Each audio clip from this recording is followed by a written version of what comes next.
Dans la vie, Julie utilise énormément son téléphone portable. Elle l'a d'ailleurs toujours sur elle, dans sa poche.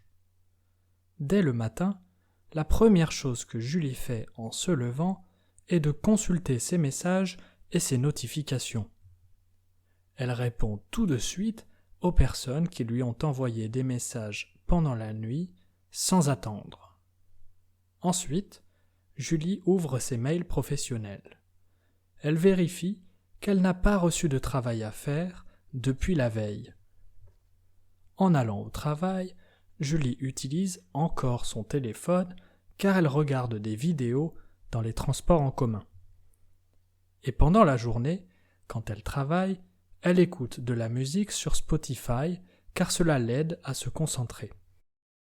Récemment, le petit ami de Julie a commencé à lui faire des remarques sur l'utilisation de son téléphone.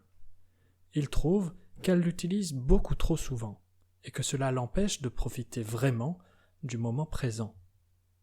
D'ailleurs, Julie s'en est elle-même rendue compte il y a peu de temps, grâce à l'application Temps d'écran.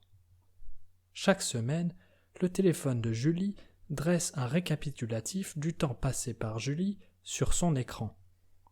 Il donne le nombre d'heures passées sur chaque application et surtout l'évolution par rapport à la semaine dernière. Depuis quelques semaines, l'utilisation de Julie a beaucoup augmenté. Elle y passe plusieurs heures tous les jours. De plus en plus, Julie commence donc à se poser des questions sur la manière dont elle utilise son téléphone. Elle décide alors de vérifier à quel point elle dépend de son téléphone en passant une journée sans l'utiliser. Ce sera l'occasion de voir si pendant toute une journée, elle parviendra à ne pas regarder son téléphone. Le lendemain matin, le défi est déjà difficile à tenir. Julie se surprend à chercher instinctivement son téléphone. Heureusement, elle se souvient qu'elle ne doit pas regarder son téléphone. Ça s'annonce déjà très difficile. Juste pour aujourd'hui, Julie décide donc de sortir de chez elle en laissant son téléphone à la maison. Cela lui permettra de résister à la tentation, sans vérifier ses messages et ses notifications toutes les 5 minutes. Au travail, elle apprend à se concentrer sur ses tâches sans avoir besoin d'écouter de musique sur Spotify. Au fil de la journée, Julie se rend compte qu'elle se sent plus présente et attentive à ce qui se passe autour. Elle prend le temps de discuter avec les gens. Elle a l'impression d'être plus détendue sans son téléphone. Le soir venu, Julie comprend que le fait de ne pas être connectée lui a permis de se recentrer sur l'essentiel. À partir de maintenant, elle limitera son temps d'écran et n'utilisera plus son téléphone de manière compulsive. Elle pourra retrouver une meilleure qualité de vie et enfin savourer pleinement chaque moment unique. Now, read the complete translation and your French listening skills will improve. To dig deeper into grammar and vocabulary, just click the links in the description box below. C'est parti! Dans la vie, Julie utilise énormément son téléphone portable. Elle l'a d'ailleurs toujours sur elle, dans sa poche. Dès le matin, la première chose que Julie fait en se levant est de consulter ses messages et ses notifications. Elle répond tout de suite aux personnes qui lui ont envoyé des messages pendant la nuit sans attendre. Ensuite, Julie ouvre ses mails professionnels. Elle vérifie qu'elle n'a pas reçu de travail à faire depuis la veille. En allant au travail, Julie utilise encore son téléphone car elle regarde des vidéos dans les transports en commun. Et pendant la journée, quand elle travaille, elle écoute de la musique sur Spotify car cela l'aide à se concentrer. Récemment, le petit ami de Julie a commencé à lui faire des remarques sur l'utilisation de son téléphone. Il trouve qu'elle l'utilise beaucoup trop souvent et que cela l'empêche de profiter vraiment du moment présent. D'ailleurs, Julie s'en est elle-même rendue compte il y a peu de temps, grâce à l'application Temps d'écran. Chaque semaine, le téléphone de Julie dresse un récapitulatif du temps passé par Julie sur son écran.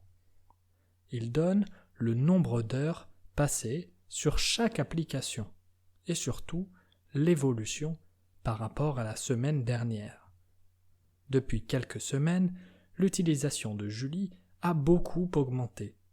Elle y passe plusieurs heures tous les jours. De plus en plus, Julie commence donc à se poser des questions sur la manière dont elle utilise son téléphone. Elle décide alors de vérifier à quel point elle dépend de son téléphone en passant une journée sans l'utiliser.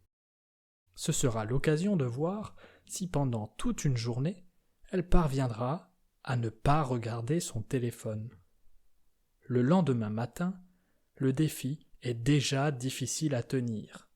Julie se surprend à chercher instinctivement son téléphone. Heureusement, elle se souvient qu'elle ne doit pas regarder son téléphone. Ça s'annonce déjà très difficile. Juste pour aujourd'hui, Julie décide donc de sortir de chez elle en laissant son téléphone à la maison.